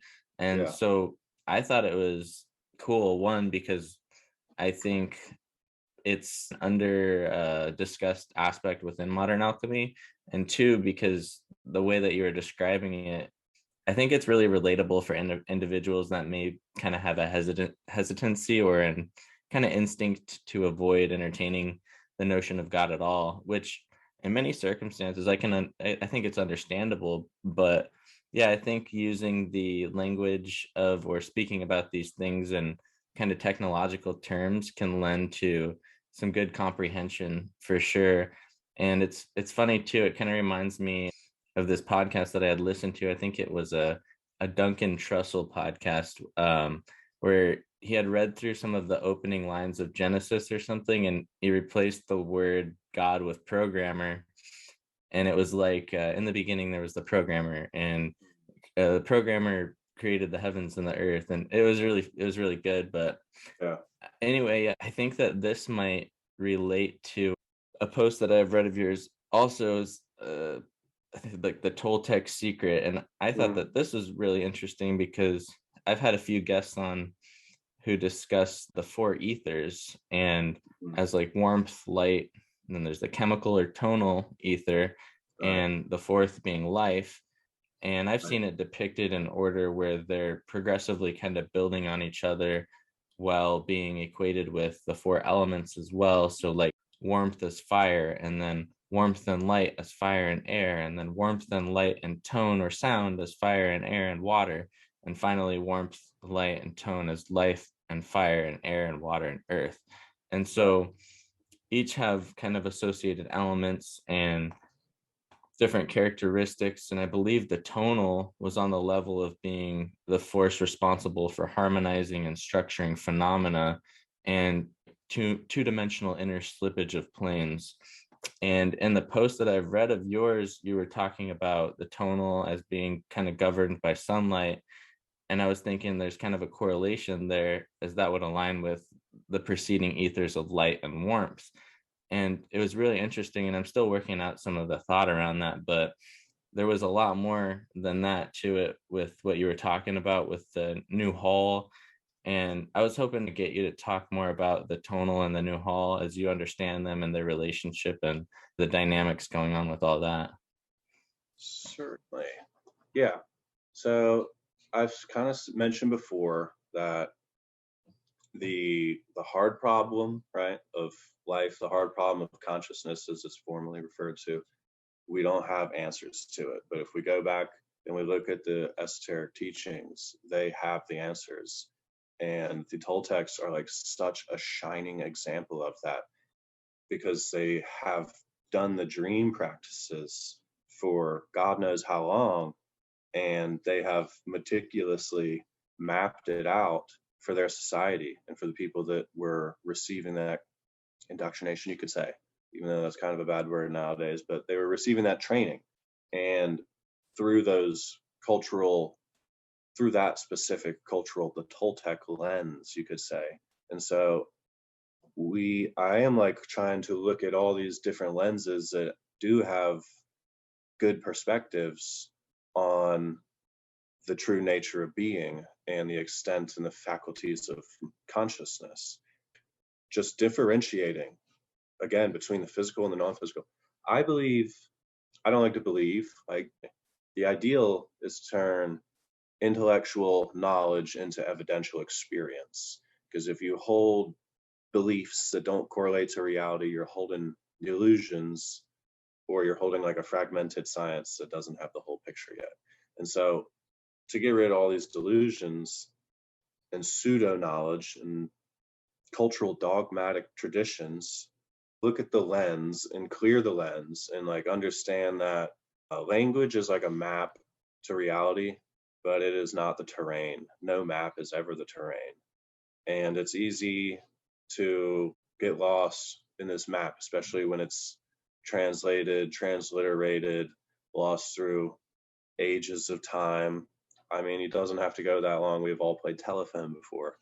And so I guess I could say, like, I'm trying to modernize it all and simplify it all. The way I do that nowadays is, I don't know if you're familiar with Bob Monroe or if your listeners are familiar with Bob Monroe. Bob Monroe wrote a series of books, was just your average guy, kind of like me, nobody. I'm just a guy talking about my experiences. And so is he. He wrote a journal called Journeys Out of Body. He wrote a couple other books after that that were studies of his experiences. And what he did, because he was a pretty wealthy man apparently, he ran like a TV business or owned a TV station. He hired some scientists to study his out-of-body experiences. And he writes at length as to how they did that in his second book, because the first one is just kind of journal, and the third one is called The Ultimate Journey. It's everything he learned from the books, from his experiences, and kind of his understanding. His map is his map. He kind of coined that term out of body. And I could say that, and that is the same Bob Monroe of the Monroe Institute, which the Central Intelligence Agency later sent their spies or whoever over there to study what they created. What they created was known as the Gateway Experience or the Gateway Voyage. And it was just a how-to on how to induce an out-of-body experience and kind of what you might see guiding you through that process. And they did that for a number of years. The CIA even studied it, and they wrote their own synopsis as to what is really a cosmology and a top-down understanding of the universe and consciousness and the higher intelligence within it, and how energy is being perpetually recycled, and there are other dimensions and all the stuff that is just like beyond, it's almost fictional for the average person. But to know that that's what they put out, that's like on their websites, and to know Bob is over there unrelated to these guys, hopefully. But to know also that there are government organizations and there are individuals that you can meet probably in your everyday life who have these kind of transcendent experiences that go beyond the regular physical daily interaction. And so I could say that, like, I really believe in a Bob Monroe type of evolution or ascension. And that is just when everybody, humanity becomes aware of their abilities in higher dimensional aspects of their self to go beyond this space that we're calling here 3D reality and gather information from transpersonal state, from an out-of-body state, gather information and infer things about reality and about what happened in your life and their life, come to be able to use whatever kind of environment that is in the out-of-body, right? Like, what can we really do, and what are the extents of where we can go, and what is out there that we can learn? And so when I say I believe in Bob Monroe ascension, when we all kind of start doing that and start to really go into ourselves, like, I don't think this is like not something that we can ascend tonight. It's more like it takes 40,000 hours to master anything, and especially these master meditators will tell you, like, it takes all day, or it takes your whole life basically to achieve the ability to walk between the worlds, which is what the Toltecs are describing essentially. And so, like, what is in this environment, and what is our capacity there, and how exactly does it connect to this world? Because it connects through us somehow. When that happens, and we're all doing that, I think the perspective it's enough just to sit down and talk to people about great ideas, but when we are really sitting down and talking about these experiences that go beyond what we're regularly aware of, but once we are all doing it, and it's not just one person wrote a book here, God wrote a book here, there's a bunch of people over here asking questions.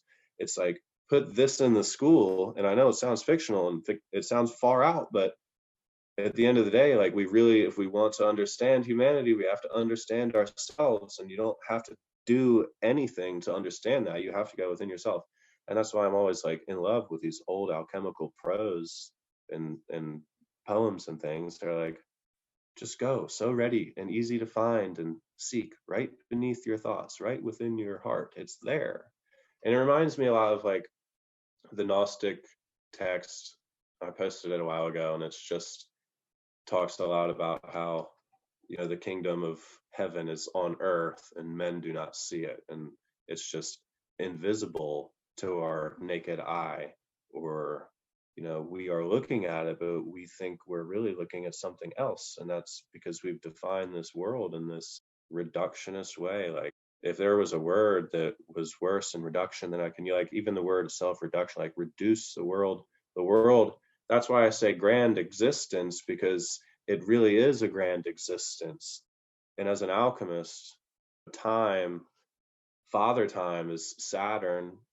And as an alchemist, like, we're seeking to transmute and to conquer time, essentially, really conquer this entire world and open our celestial eyes. And so I say grand existence because good morning, good evening, good night, the days are kind of endless after some point. Like, the quickening, time is quickening up.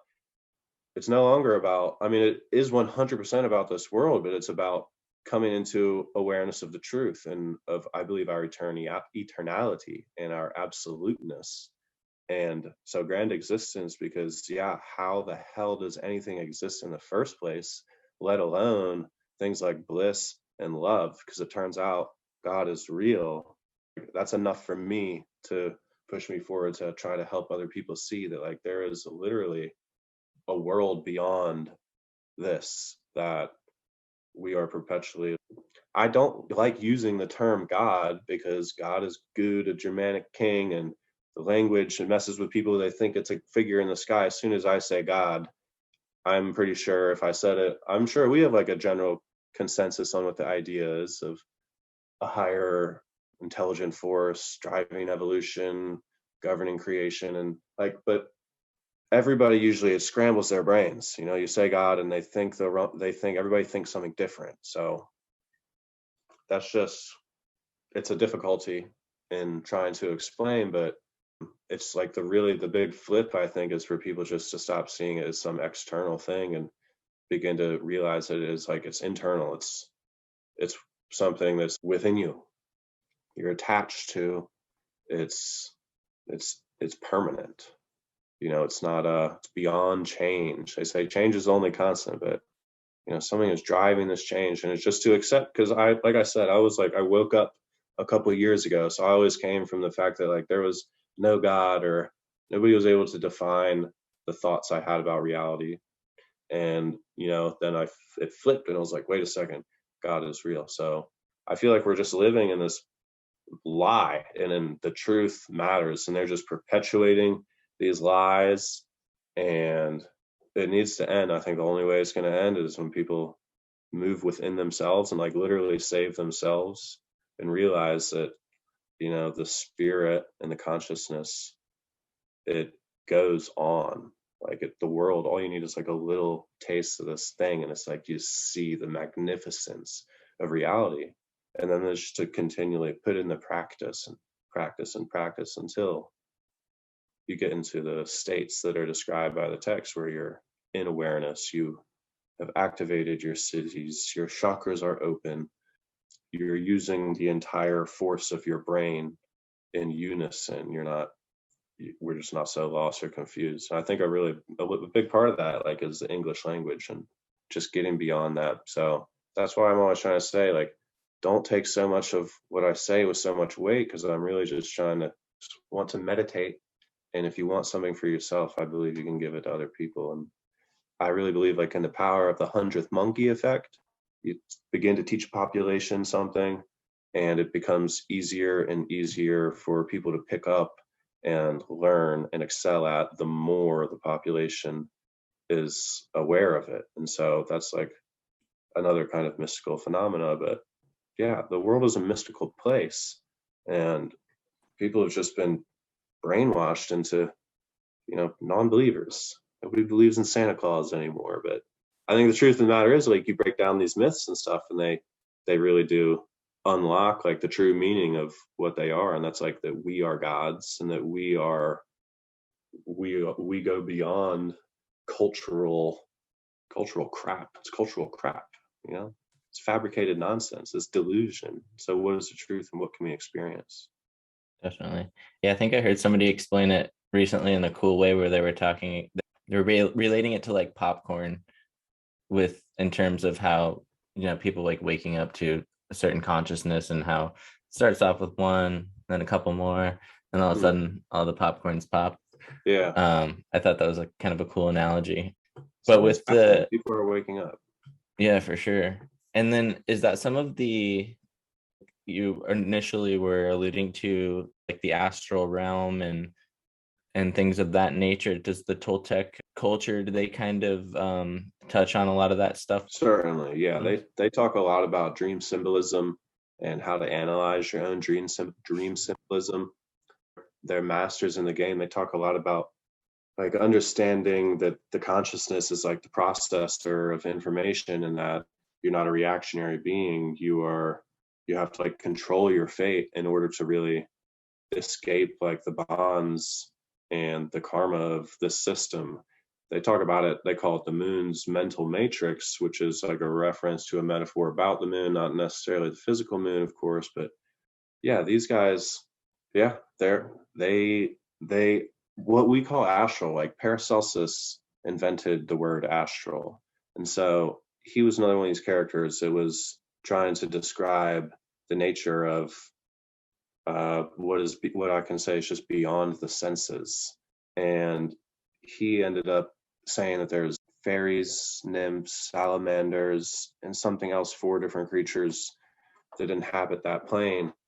And that's just there. It comes down to like a break in experience, and definitely a cultural break. But yeah, it comes down to a break in experience, and like really keeping people together and on the same page about this, because at the end of the day, we're literally all talking about the same thing, but we have got a different perspective on this thing. The old story about these guys looking at the elephant through the straws or something, like, or they're blind men, like each touching a different part of it. They're like, oh yeah, this is definitely a foot. And one guy's got the tusk. He's like, I don't know, man. And it's like, that's kind of like what God is, and like this non-physical universe. It was John Archibald Wheeler, who's like a very famous physicist. He theorized a one electron universe.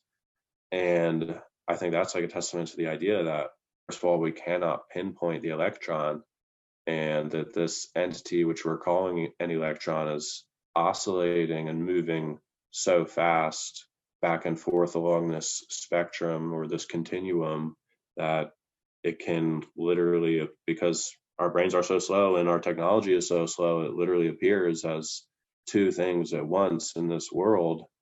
And that alone is quantum weirdness.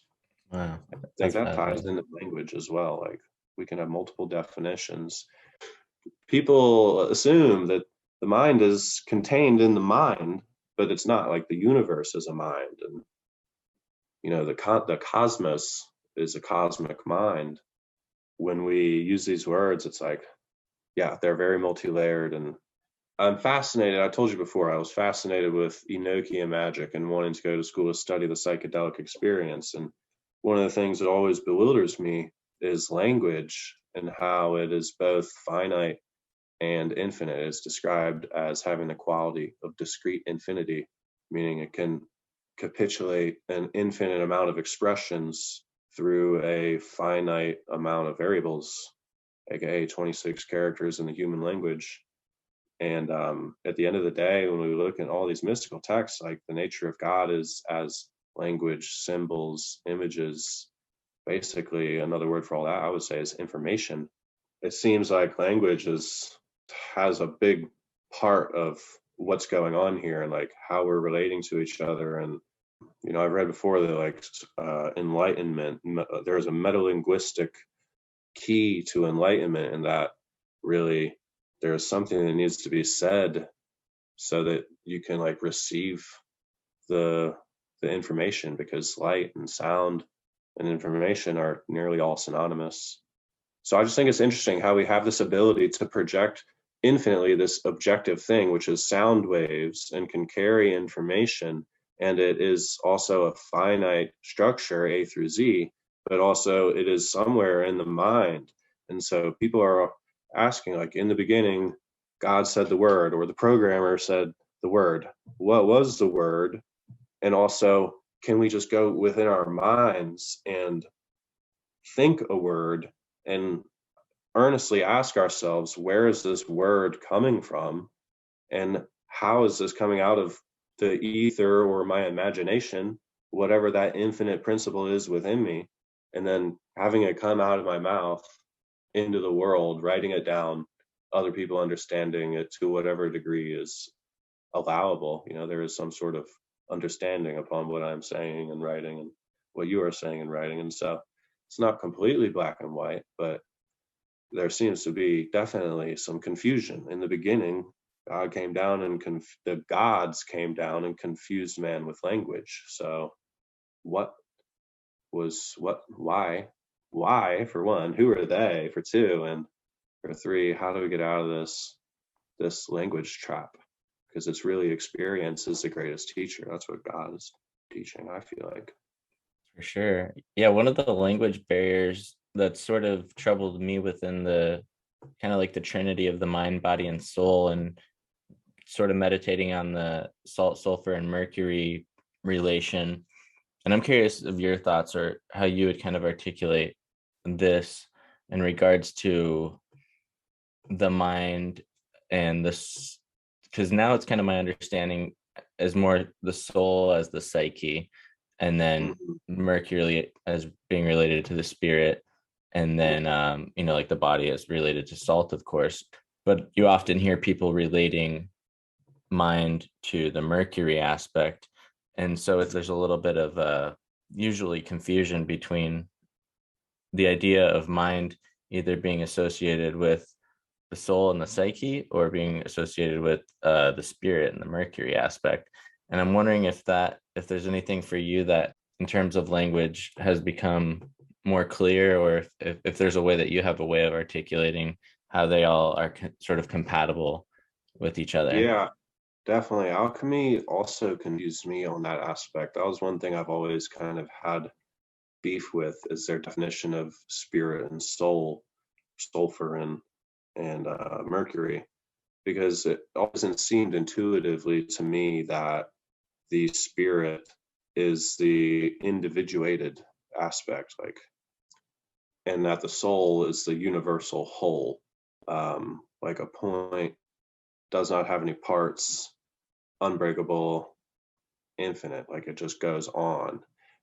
That was the soul to me. That's almost like the one. That is the one. The soul was that to me. It was the one, the whole. And then they say God created us in his image, and that the soul individuated itself and became a spirit, or an identity within itself. I am that I am type of thing.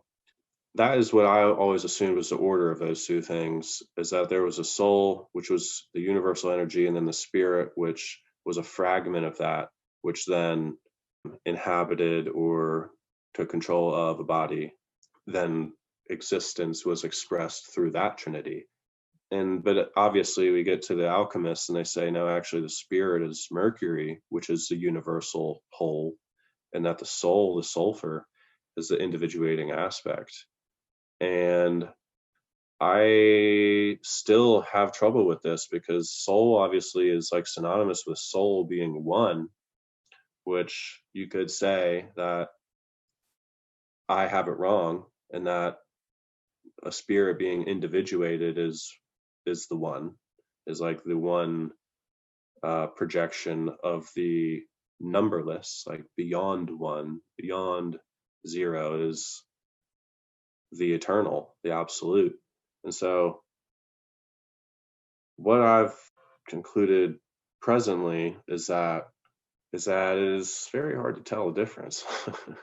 You know, I feel like the philosopher's stone is when a spirit and a body and a soul has undergone such a purification and reunification that the difference between the three cannot be discerned, and that is, it has become complete oneness with the universe and all. And so it just becomes difficult.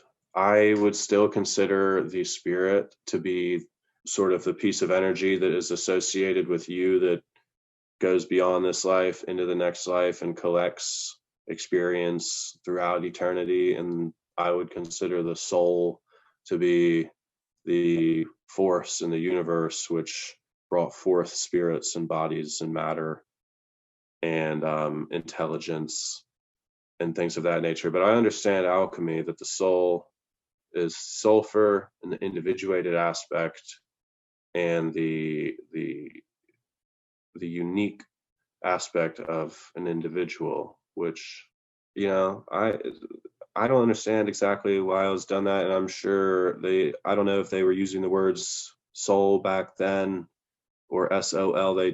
They weren't. They were using mercury, sulfur, and salt. And so I don't know if that comes down to a communication breakdown as time went forward and we lost kind of what was being said, and the new English, right? It was old world English at that time, and the new English too. I don't know. Like I said, there's a lot of communication breakdown, but I certainly think that the world can be based upon a trinity, and these things like the axiom of Maria that went on, you know, that was something that happened for over like 17 centuries. A part of alchemical thought was that the two comes from the one, and from the two is the third, from the fourth you get 10, and that is the organization of consciousness and space, basically, is this tetractys. It's the same thing Pythagoras taught.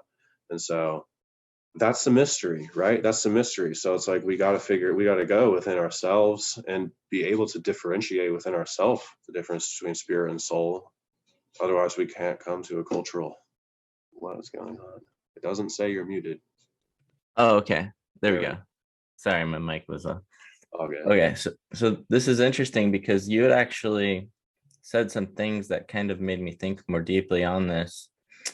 And so my original sort of understanding was pretty much in alignment with how you were describing what you were thinking. And then I had talked to some other alchemists, and one of them was kind of explaining me the idea of the sulfur as related to the psyche. And, you know, you can look in the lab and see that reflected in fixed sulfur or volatile sulfur being fixed aspects of the soul or volatile aspects of the soul. Mm-hmm. And then one thing that you had, when you were talking about solvents related to the spirits and calling them solvents. Yeah. And it was making me think of, you know, that which vents the soul. Yeah. So if that is the case, that would be more in alignment in my mind with the spirit being sort of that animating, driving force of the will in some capacity. And then in order to be able to move the soul or the sulfur. So I kind of do go back and forth and I dance around with this a lot, but I think it is one of the most fascinating things to contemplate. And I always love to get opinions on it. On that note, I wanted to ask you about your thoughts on Azoth or Azoth. Is it kind of like a universal medicine? Is it related to Mercury or spirit in some way? Because I've heard a few different things and I'm wondering what your thoughts are on that. I would definitely see it as a universal medicine. Yeah, I would see that almost even as a philosopher's stone, in the sense that it becomes this force. I kind of see it as the force of transmutation. Like when transmutation occurs, Azoth, the mercury is cleansing. That's when the sight happens, the experience of infinite and godly knowledge comes through. And it's like, what exactly is this godly knowledge? I think a lot about like Aleister Crowley and the information that he brought through. And like he brought a lot of information through, and he potentially did some really horrible things as well to people. But this information, it's inherently it's not either good or bad. It's what people do with it. And I kind of see Azoth and even like the demiurge creation as, or the intelligent creator of this particular realm as Azoth, and as this entity which is basically, okay, so in Steiner's works and the Anthroposophical teachings and many other teachings, but since he is so prolific, he wrote How to Know Higher Worlds, and through exploration of the spirit and the soul, you eventually encounter these deities that everybody says they come across, these certain specific deities who basically know everything about you, know everything that you ask, are aware of everything that's going on. They are essentially the god or the watcher over this realm. That, I think, is what Azoth is. And then that phenomena in reality, in people's experiences, like coming through essentially as a meme, and implanting that into the culture or into whatever, like somebody had the idea of that entity and wrote it down, and that was an original thought, and that at one time was an original thought. And it's like, that's the thing right there, is where is this originality and where is the source of creation coming from? It's not coming from a physical place. It's how are we, like, all this stuff is just continue trying to create the maps back into this infinite kingdom of God that they speak of. And so every time somebody does that, their map, like they realize their map. And so I feel like for Paracelsus, the Paracelsian time, Paracelsian era alchemy, that Azoth was kind of this figure that represented the actualization of self into godhood, because Paracelsus had a lot of visions, and like other Renaissance figures like Raymond Lully, like waking visions of Christ, and bringing back knowledge and computation. And they always start out like, I was just alone in my room meditating. And I always question that, like, were you really just in your room alone meditating? Were you honestly just speaking to your creator? Or do you have some sort of technique? Were you a part of some society who understood, maybe not science, but they had the technique and they had the knowledge to access these intelligences and bring them through? And so so that becomes essentially to somebody. And that's like why alchemy, I believe, gets so confusing, is because definitely somebody's encrypting something that is beyond what we're able to perceive, and it may make sense to them. And while that encryption might be useful, especially to a lot of people around them in that time, like anything, it can begin to lose its meaning or be lost to time, basically. But it's just like an idea. I think the idea of it is more important nowadays, in that it's very similar to like the elixir of life, and like this concept that there is an infinite, there is this pathway out of like certainly what back then they believed they were living in tribulations, right? They believed they were living in the end times for sure. And so this is like, to me, it has lost a lot of its meaning, because if I try to want to bring this, I'm trying to bring it to like my parents, and my family and the people that I see every day, my teachers, and it's like, you can't connect with them like that. And so what else can we say? So what else can we say then? It's just like, try to relate our experiences of what we believe that is in new ways.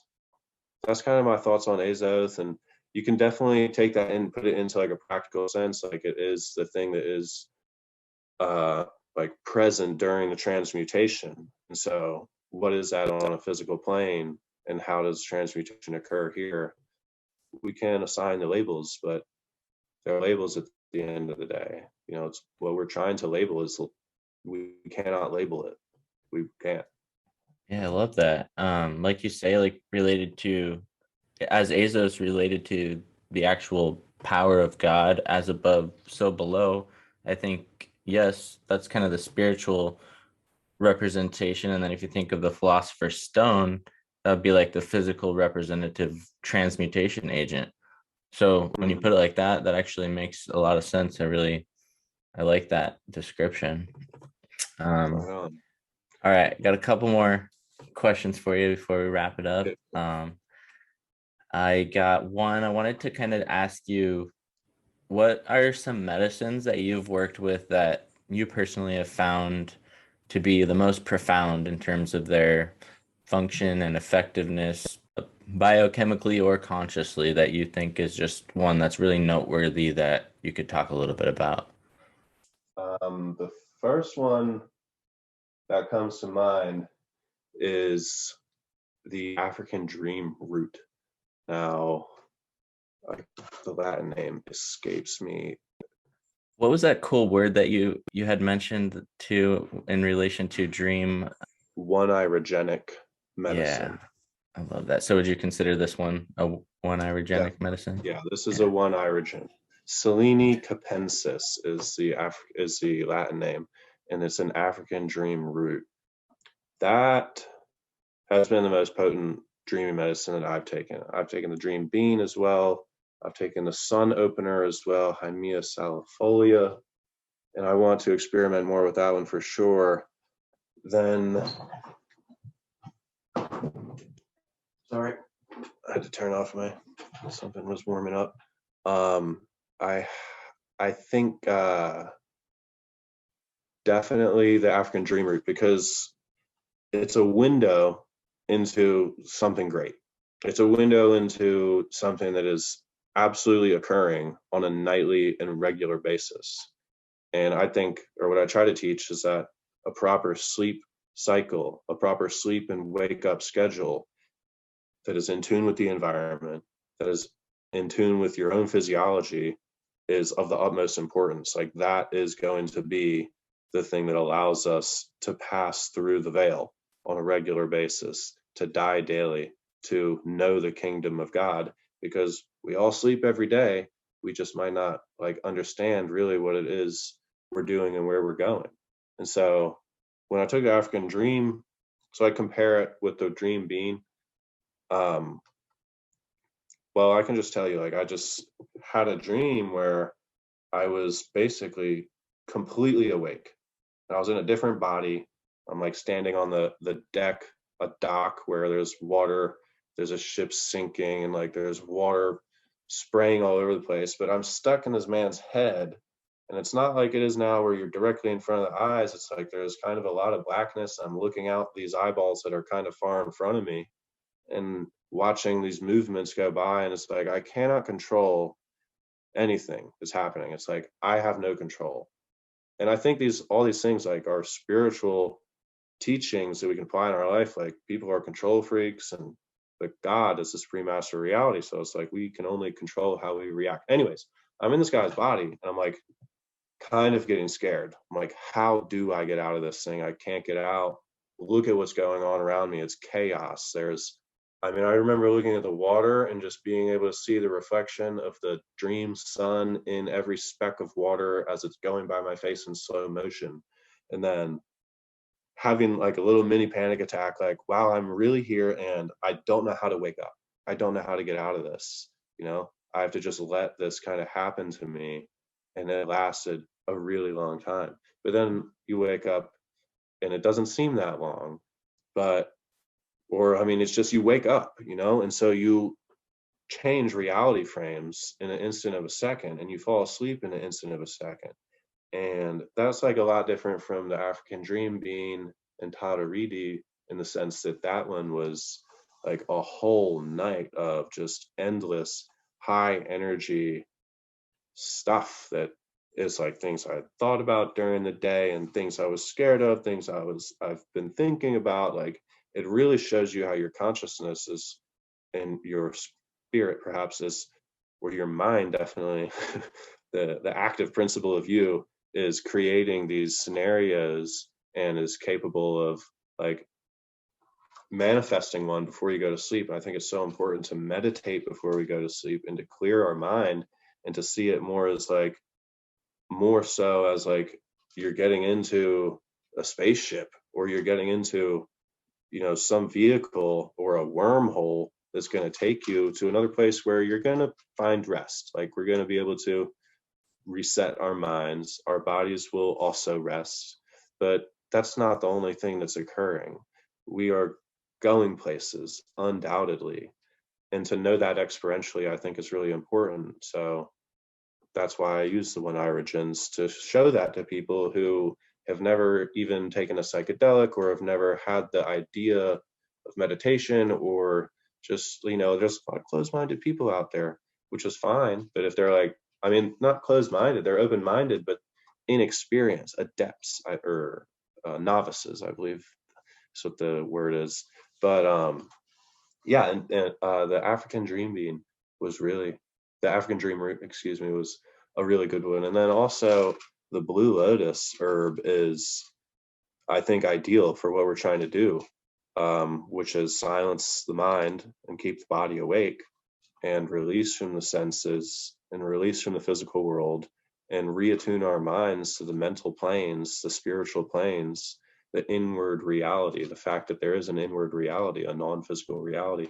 We have to be able to let go of this world and keep our minds awake. And it sounds so easy, but when you actually like sit down and go into the meditation, everybody that meditates knows like your face itches and like your butt hurts and like you got to move around, and it is not easy to quiet the mind. Like, you sit down and you tell the body to do something and the mind's like, actually, I think I might want to go over here, and like might convince yourself into getting up and walking away or something. It's like the mind is truly hard to control, and to just direct the intentions of individuals to just like understand that that's not like something to mess around with. Your mind, it's not something to just let run wild. Actually, like, you have the keys to supreme bliss and infinite awareness and knowledge. Like, nobody can ever really lie to you if you can access the Akashic record and know God, you know? So that's what I'm trying to do. One orogenic medicine, and show that this world isn't, you know, it's not all that there is. It meets the eye. Wow. I love that. That's awesome. What are some things that you see or that you would like to see developed, focused on more, emphasized, explored more deeply? Any of that within the realm of alchemical studies with those who are currently practicing? What are some things that you yourself would love to see expanded upon or developed more? Within alchemy, I mean, alchemy is still so esoteric almost that if you're talking about alchemy, then it's like you already know what you need to do. And for the most part. So I would just like to see alchemists. I've noticed a lot, like in trying to learn from alchemists, not all of them are like this, but so many are like very full of pride and very like they are on their high horse in their ivory tower. Like, I've read the knowledge and I've done the work, and you need to do that too. And you need to come at me proper if, you know, we expect to share knowledge, which like has its place for sure. And I respect the elders, and I am so in debt to everybody who's provided the information. But like, we're all standing on the shoulders of giants, and like I said, like, God is innately decentralized. So if we could just like not even with our practice, not even with our physical lab practices, but just be more open as to our own spiritual progress and more active in like more active in that practice. Like I say, I don't think it's not something that can happen overnight. It's something that takes some practice in order to gain some sense of like what truth is and like which way is forward and which way is backwards. And we don't really have elders in our society. Our elders are just like children and egomaniacs. And but the alchemical community is awesome, right? Like I think that these people that are making medicine, and because there's so much nonsense, especially on the internet, mostly on the internet, in terms of people talking about alchemy, and there's a lot of dross, there's a lot of impurities, and I think that's just because of the height of the experience of the individual. It doesn't go very far. And when you get people in here like Robert Bartlett or Sage Popham or any number, I could list them all day, who have experience and then they've applied it in the lab, like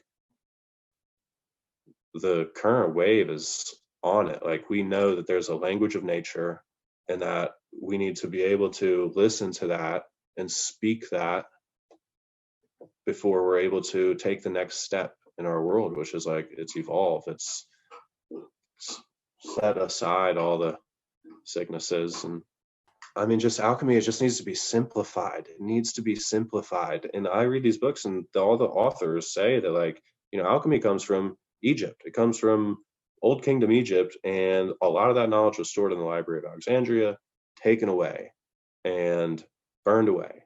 And so it's just what was the knowledge really is the knowledge of self, of knowing self. And so we just need like more people that are, I think, less excited just about the alchemical aspect and the fact that like alchemy is the knowledge, like it is the knowledge of the ages, and modernizing it.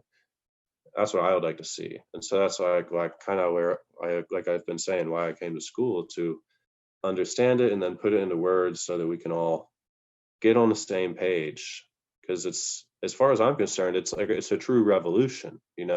We're here discovering the truth not for anybody, for ourselves. But the fact of the matter is, like I said, this world is not governed by truth, it's governed by lies. And so we're here discovering the truth for each other, and we need to be completely open sourced about that, and we need to be completely free and allow ourselves to communicate on whatever type of esoteric topic we think it is, and then also to actually put it into play. Like it's not just a conceptual device, there is a real God, and what is the real nature of reality, and what is our place in it. I love spending time in the lab, and I love spending time foraging and stuff, but like it's about sharing this community, sharing this life, and it's really just about creating a better life for us all. Like it sounds cliche at the end of the day, but it really is just about getting out of this kind of cultural slavery we've found ourselves. Alchemy is, the alchemists, as far as I'm concerned, figured out a direct means of communicating with the higher intelligence, and they tried to keep it for themselves, but it was sequestered by the rulers of society, as we know, and they were all martyred. And that is still the knowledge to this day, which remains elusive: how to connect with God realistically within yourself and get usable knowledge to use in reality.